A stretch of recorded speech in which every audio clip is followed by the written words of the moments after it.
Well, it would appear that our viewer mailbag is pretty hot today. I'm over here in the email, and there's absolutely no way that I could not do these stories simply because if I do, then what we're going to end up with is a whole bunch of news that we don't get to. So this comes directly from our viewers' new.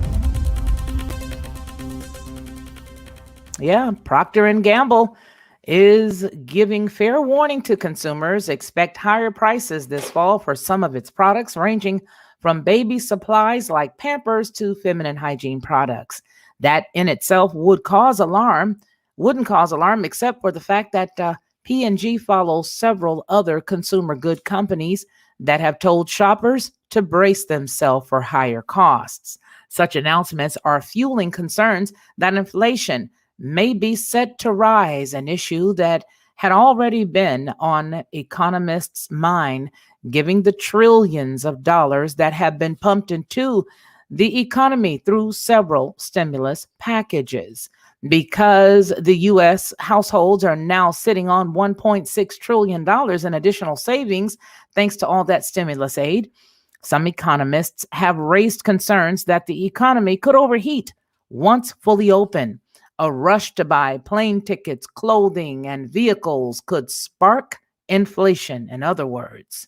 Well, inflation has been tame in recent years, hovering at about 2% annually since the Great Recession in 2008.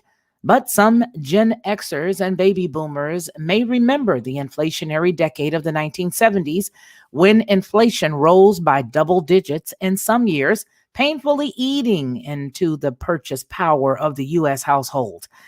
P&G rival Kimberly Clark has also said that it plans to boost prices while there are emerging anecdotes of businesses facing higher costs and passing those on to consumers.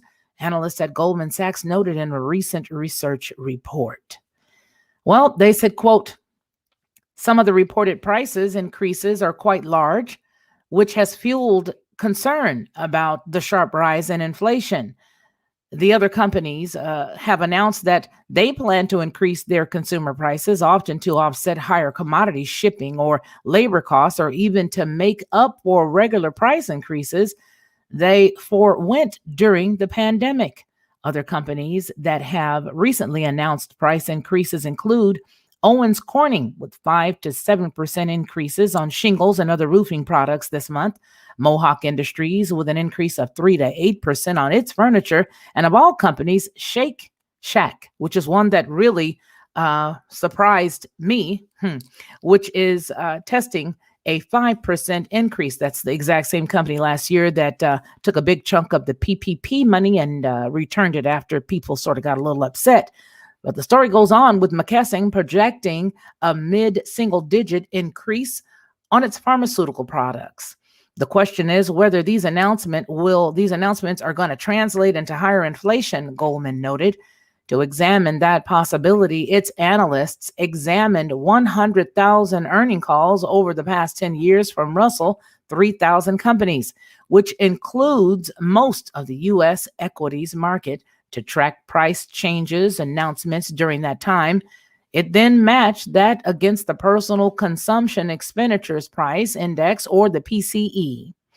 Their analysis found that while corporate price hikes track the official inflation measure, they only forecast inflation in a few categories, including airfare, food, and food services, hardly the entire measure of goods and services. Plus, after controlling for other issues that impact inflation, like wage growth or oil prices, the link between corporate price hike announcements and inflation is significantly reduced, they added.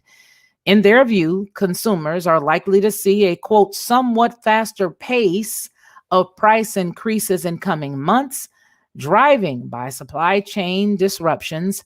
That's going to be driven by the price chain disruptions on a post-opening demand surge, but not a spike in inflation.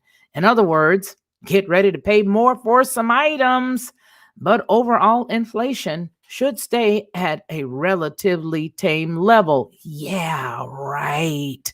We've heard it all before, don't you know? This story comes out of MSN and it is in the description box. Thank you so very much for tuning in. This is Felicia Lockhart, and this has been the Lockhart News Brief.